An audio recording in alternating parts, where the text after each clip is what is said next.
আসসালামু আলাইকুম গাইস, কী অবস্থা সবার? আশা করি সবাই ভালো আছেন। আলহামদুলিল্লাহ আমিও ভালো আছি।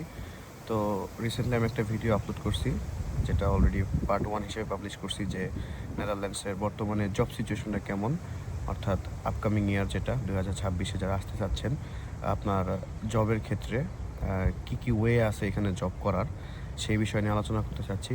সো আগের ভিডিওতে জাস্ট কিছু র্যান্ডম ইনফরমেশন আপনাদেরকে দিয়েছিলাম আর কি, যে নেদারল্যান্ডসের সিচুয়েশন বর্তমানে আসলে কেমন। তো এই ভিডিওতে আমি চাচ্ছি একটু ইনডেপথ আলোচনা করতে। যদিও বাইরে অনেক বাতাস, আই হোপ সব কিছু ক্লিয়ারলি শোনা যাচ্ছে। সো শুরু করা যাক। নেদারল্যান্ডসে কাজ করার জন্য আপনার অ্যাজ এ স্টুডেন্ট দুইটা ওয়ে আছে। সেটা হচ্ছে টিডাব্লিউভি কন্ট্রাক্ট, যেটা হচ্ছে অ্যাজ আ স্টুডেন্ট আপনি পাওয়া থাকেন 16 ঘন্টার একটা পারমিট। আর একটা হচ্ছে ফ্রিল্যান্সিং। আমরা যদি টিডাব্লিউভি কন্ট্রাক্ট নিয়ে কথা বলতে চাই, সেক্ষেত্রে অনলি 16 আওয়ার্স পার উইক, যেটা টিডাব্লিউভি কন্ট্রাক্টের জন্য নর্মালি একটা এমপ্লয়ি, যে অর্থাৎ যেখান থেকে আপনি জব নেবেন সেই এমপ্লয়ারকে হচ্ছে আপনার হয়ে অ্যাপ্লাই করতে হবে। এটা বলেন আইএনডি বা টিডাব্লিউভি একটা অর্গানাইজেশন। সো ওই অর্গানাইজেশনে অ্যাপ্লাই করে আপনার জন্য, অ্যান্ড ওইখান থেকে একটা কন্ট্রাক্ট বের হয় আপনার নামে। সেই কন্ট্রাক্টের থ্রুতে হচ্ছে আপনি ওই নির্দিষ্ট জায়গাতে কাজ করেন। সেকেন্ড হচ্ছে কেভিকে, যেটা কেভিকে হচ্ছে একটা ফ্রিল্যান্সিং লাইসেন্সের মতো, ট্রেড লাইসেন্সের মতো আর কি। সো এই ট্রেড লাইসেন্সটার থ্রুতে আসলে ঘন্টার কোনো কাউন্ট হয় না। তবে বর্তমানে কেভিকে সিচুয়েশন হচ্ছে যে কেভিকে দিয়ে জব পাওয়া যাইতেছে না। As I mentioned in my earlier video that এখানে একটা রিউমার আছে যে কেভিকে দিয়ে সামনে একটা কিছু একটা হবে, চেক হবে, ইনভেস্টিগেশন হবে, যার কারণে রিসেন্টলি কেভিকেতে জবের পরিমাণ একটু কম। তবে যাদের অলরেডি আর কি বলে মানে পরিচিতি আছে, তারা এখনও করতেছে। আর কেভিকের উপর বেস করেই হচ্ছে বাকি সব কিছু, মানে অন্যান্য যে আমরা নেদারল্যান্ডসে যে বলি যে অ্যাপের মাধ্যমে কাজ করা হয়, এগুলো হচ্ছে আসলে কেভিকের উপরে বেস করে। Now let's talk about টিডাব্লিউভি। টিডাব্লিউভিতে আপনার আসলে দুইটা ওয়ে আছে। একটা হচ্ছে direct walk in and apply by the employee, যেটা আমি অলরেডি বললাম, যে আপনি যেখান থেকে জব নেবেন সেই এমপ্লয়ি আপনার হয়ে অ্যাপ্লাই করবে। আর দ্বিতীয়টা হচ্ছে আপনি এজেন্সির থ্রুতেও টিডাব্লিউভি কন্ট্রাক্ট বের করতে পারবেন, যেমন হচ্ছে আদেকো অ্যান্ড রানস্তাদ। আদেকো এবং রানস্তাদ হচ্ছে জব এজেন্সি। এইখানে আপনি ওদের সাথে যদি একটা কন্ট্রাক্টে যান, ওদের সাথে যদি আপনি সাইন করেন কন্ট্রাক্টে, সেই ক্ষেত্রে ওইখান থেকে ওই এজেন্সির থ্রুতে আপনার 16 ঘন্টা একটা কন্ট্রাক্ট বের হবে। আর ওই এজেন্সিদের নিজস্ব একটা ডেডিকেটেড অ্যাপ থাকে, অ্যান্ড ওই অ্যাপের মাধ্যমে আপনি শিটগুলোতে অ্যাপ্লাই করে করে কাজ করতে পারবেন। বাট ওইখানে লিমিটেশন হচ্ছে 16 আওয়ার্স। আদেকো আছে, রানস্তাদ আছে, নুভেলা আছে, ফোর পার্টিস নামেরও একটা এজেন্সি আছে, যারা হচ্ছে আপনাদেরকে টিডাব্লিউভি কন্ট্রাক্ট বের করে দেবে 16 ঘন্টার। আর হচ্ছে ফ্রিল্যান্সিংয়ের যে বিষয়টা, ফ্রিল্যান্সিংয়ের ক্ষেত্রে আছে যে কেভিকে বললাম, আর কেভিকের উপর বেস করে যে ফ্রিল্যান্সিং অ্যাপগুলো আছে, let's a temper, young ones, এরপরে আছে হচ্ছে লেভেল ওয়ার্কস, স্টাফ ইউ, এই টাইপের কিছু অ্যাপ আছে যেগুলোর মাধ্যমে আপনি ফ্রিল্যান্সিং করতে পারবেন। অ্যান্ড এখানে আসলে আওয়ারলি কোনো কাউন্ট নাই, ঘন্টার কোনো কাউন্ট নাই নেদারল্যান্ডসে। আরেকটা হচ্ছে যে কেভিকের উপর বেস করে আরেকটা অ্যাপ ছিল আগে আমাদের, উবার আইডি ছিল। উবার আইডিটা এখন আর কেভিকের উপর বেস করে নাই, উবার এখন হচ্ছে কন্ট্রাকচুয়াল হয়ে গেছে। আর টেম্পার এবং ইয়াং ওয়ান্স, এই সমস্ত অ্যাপের ক্ষেত্রে যেটা হয়েছে যে এগুলো এখন আর নিজের নামে আমাদের আইডি নাই, বিকজ আমাদের যে আইডিগুলো ছিল এগুলো অলরেডি চলে গেছে। সো আমরা যেটা করতেছি এখন নেদারল্যান্ডসে, যেটা হচ্ছে মেইনলি, সেটা হচ্ছে যে যারা পাসপোর্ট হোল্ডার আছে অলরেডি, বা ইউরোপিয়ান অন্যান্য দেশের যারা নাগরিক আছে, তারা হচ্ছে সামহাও এই অ্যাকাউন্টগুলো ম্যানেজ করতেছে, তাদের দিয়ে খুলিয়ে বা তাদের দিয়ে পাসপোর্টটা ভেরিফাই করে এই ধরনের অ্যাকাউন্টগুলো খুলে, অ্যান্ড এগুলো হচ্ছে বিক্রি করে নেদারল্যান্ডসে। অ্যান্ড এইগুলো দিয়েই হচ্ছে বর্তমানে কাজ করা হইতেছে নেদারল্যান্ডসে।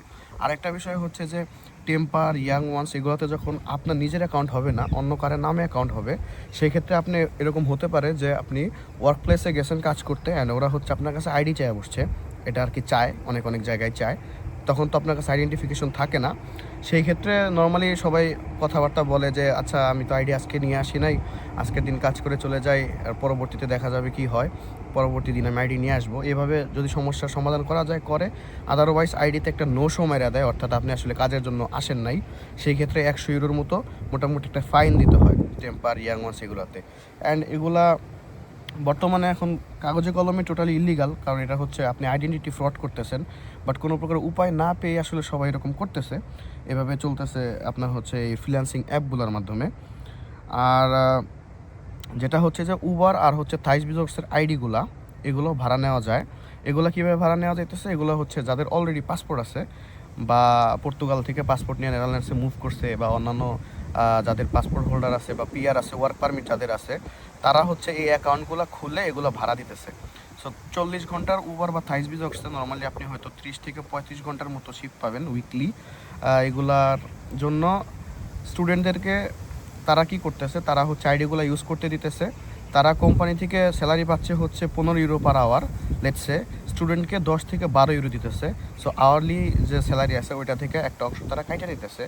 And on top of that কেউ কেউ হচ্ছে আপনার ওই উবার অ্যাকাউন্টে আর ওই তাইশ বিজক্স অ্যাকাউন্টে যে টিপসগুলো পাওয়া যায়, ডেলিভারি জব যেহেতু টিপস দেয় অনেক সময়, এই টিপসগুলোও মালিকের ওনার যে সে নিয়ে নিতেছে। আবার কেউ কেউ একটু মানবতা দেখাইতেছে, দেখাইয়া হচ্ছে আপনার স্টুডেন্টকে দিতেছে। সো এই হচ্ছে বর্তমানে নেদারল্যান্ডসের জব সিচুয়েশন আমাদের স্টুডেন্টদের জন্য। যে উপায়গুলা, এই কয়েকটা উপায় খোলা আছে। আর যদি বলেন ক্যাশ জব আছে, তবে সেটার পরিমাণ খুবই কম।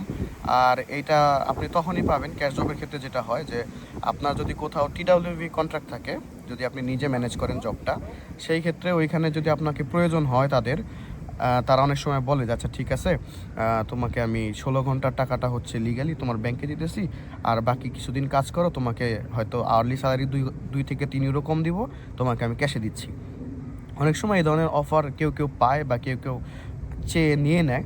তো এইভাবে আর কি একটু একটু ক্যাশ জব নেদারল্যান্ডসে আছে।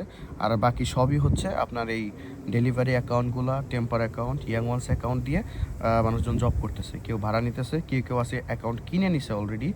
আর সবচেয়ে বড় কথা হচ্ছে যে এই অ্যাকাউন্টগুলা কোনো প্রকার গ্যারান্টি নাই, আজকে আছে তো কালকে নাই, এনি টাইম চলে যেতে পারে। অনেকে এরকম হয়, অ্যাকাউন্ট চলে যায়, আবার আরেকটা অ্যাকাউন্ট কিনে। তো এইভাবে আর কি চলতেছে নেদারল্যান্ডসে বর্তমানে।